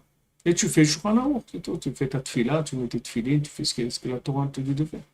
Commence avec ça. Et tu veux étudier, tu peux étudier 1 heure par jour, 2 heures par jour. Tu fais de Bodedou, tu fais Khatsot, il y a beaucoup de choses, tu peux avoir accès, il n'y a pas de problème. Mais après, il faut faire attention. C'est-à-dire que après, ça va venir doucement, tu verras. Au bout de quelques années, ça va s'ouvrir, tu pourras faire de plus en plus, il n'y a aucun problème. Mais tu ne peux pas commencer à manger du Kodesh. Si tu n'es pas un Kohen, qu'est-ce que tu vas manger ça? C'est étranger à toi. C'est juste une question d'être étranger, c'est-à-dire que tu n'es pas concerné par ça. C'est pas ton niveau. Donc tu ne peux pas le gérer, tu ne peux pas le recycler. Cette lumière-là, tu ne peux pas la transformer en énergie. Donc comme tu ne peux pas la transformer en énergie, c'est Haman qui la prend. C'est de ça qu'il s'est enrichi, c'est de ça qu'il a la force de faire du mal au monde. C'est avec les énergies qui ne sont pas gérées dans la Kedusha.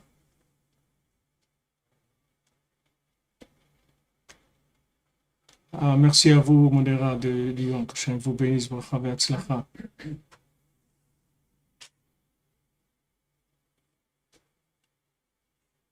Excusez-moi, j'ai pas vu les questions.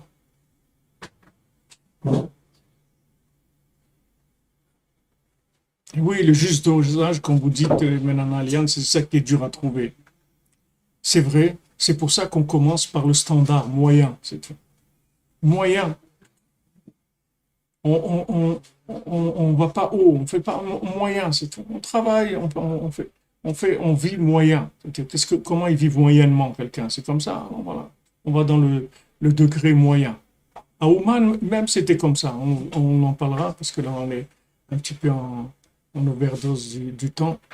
Et à Ouman même, on en parlera, il y avait quatre groupes de gens comme ça, qui étaient des groupes de Breslevers qui étaient différents dans leur service d'Hachem. Il y avait ceux qui travaillaient, qui étaient des gens très simples et qui travaillaient.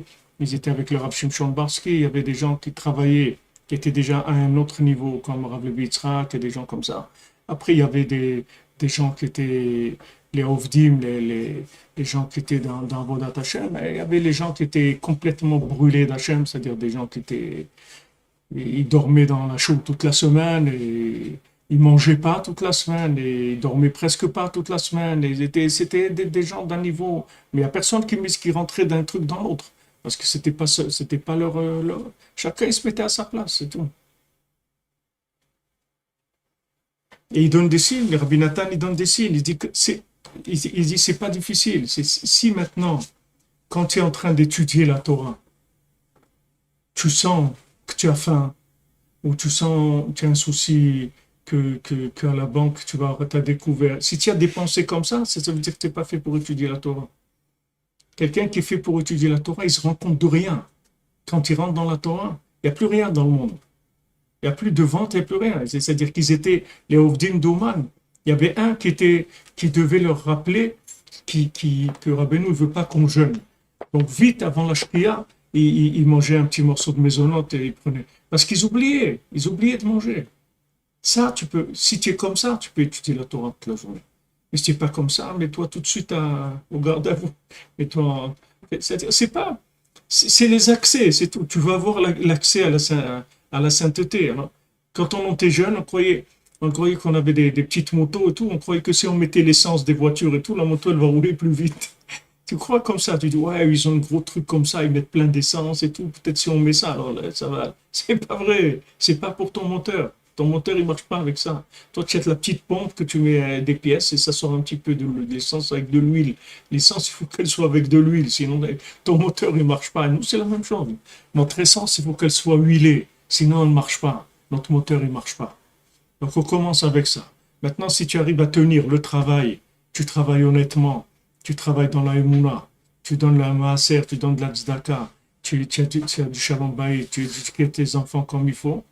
Maintenant, bien, on parle d'autre chose après. Mais quand tu n'as pas réglé ça, et comme la plupart des gens, ils n'arrivent pas à régler ça, donc ça va, reste tranquille, c'est tout.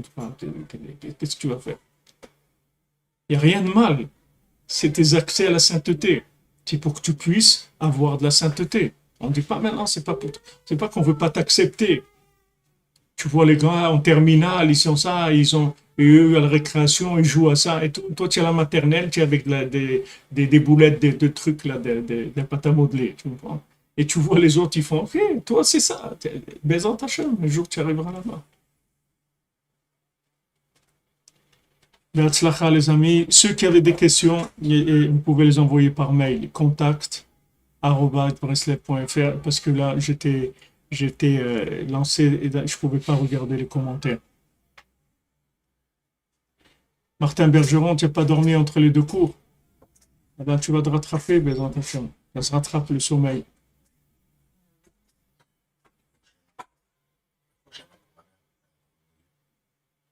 Ah, Refouach Lema. Madame Gabali, Refouach Lema pour Madame Ginette Gabali, pour vos yeux, votre fils, il a dit, il est là. Vous avez un fils qui est là, Breslev, à Jérusalem. Regardez que vous avez réussi dans votre vie. Avec quel sidour je prie? On me demande Eliazoulé. Moi, je prie sidour normal, Sfard. Le sidour chassid normal.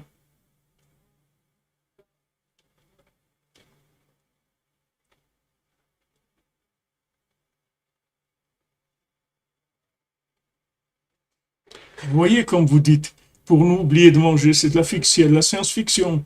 Ben ouais, il y a des gens comme ça, qui arrivaient à oublier. Est-ce qu'un Ben Noach, il peut être un Breslev et diffuser des paroles de Rabbeinu? Il doit être un Breslev, il doit diffuser les paroles de Rabbeinu. C'est pas qu'il peut, il doit. Le monde entier est des Breslev. Tout le monde est Breslev. Oui. Il n'y a pas Rabbeinu, c'est tout.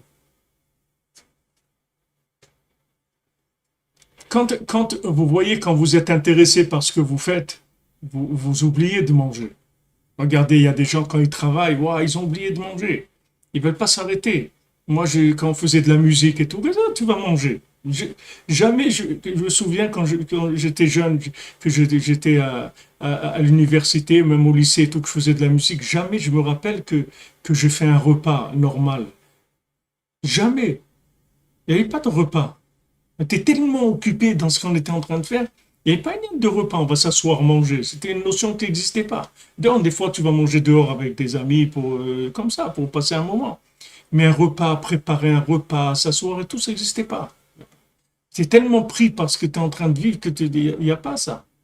C'est quelque chose qu'il y a dans le monde. Il y a beaucoup de gens qui sont comme ça. Mais parce qu'ils vivent, ils vivent complètement ce qu'ils sont en train la chose. Donc, il n'y a pas de penser à manger et tout.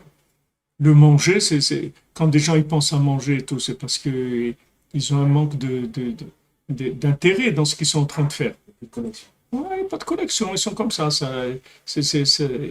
Ils vadrouillent comme ça. Ils savent pas trop qu'est-ce qu'ils vont faire, etc. Bon.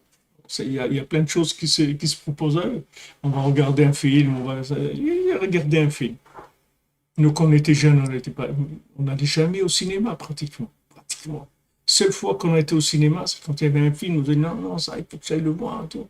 Je me rappelle Vol au-dessus d'un nid de coucou, un truc comme ça. Les gens ils disaient non, non, il faut que tu vois ce film. Des fois, non, aller au cinéma, oui, aller au cinéma. Il n'y a pas le temps d'aller au cinéma. Il n'y avait pas, sans parler de Torah, rien du tout. C'est l'intérêt de ce que tu es en train de vivre. C'est-à-dire, tu es en train de vivre quelque chose qui a tellement d'intérêt pour ça que ça enlève toutes les. Mais c'est pas. Je veux dire, c'est pas tout le monde qui est comme ça, malheureusement. Tout le monde qui est comme ça. Alors, ils sont obligés de gérer les choses avec toutes sortes de choses qui sont beaucoup plus malléables.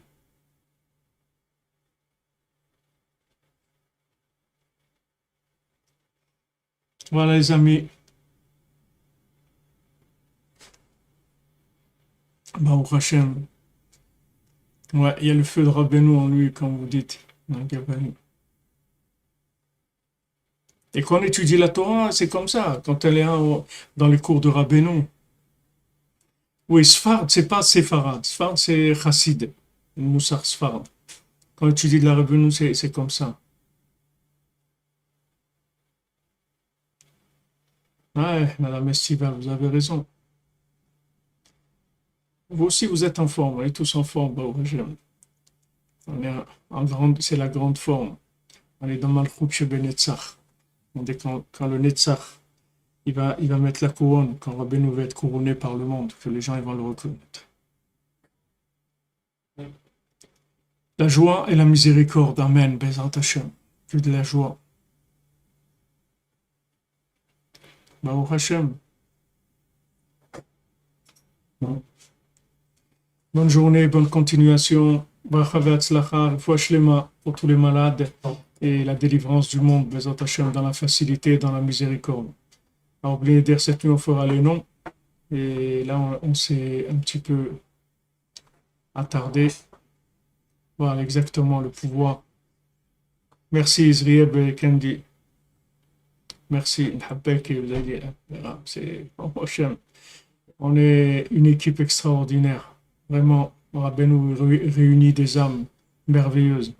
Tellement beau. Tellement beau. Ashrenu. Bonne continuation. On se retrouve à 4 heures pour les aventures du Chacham et du Tam. Bezrat Hashem.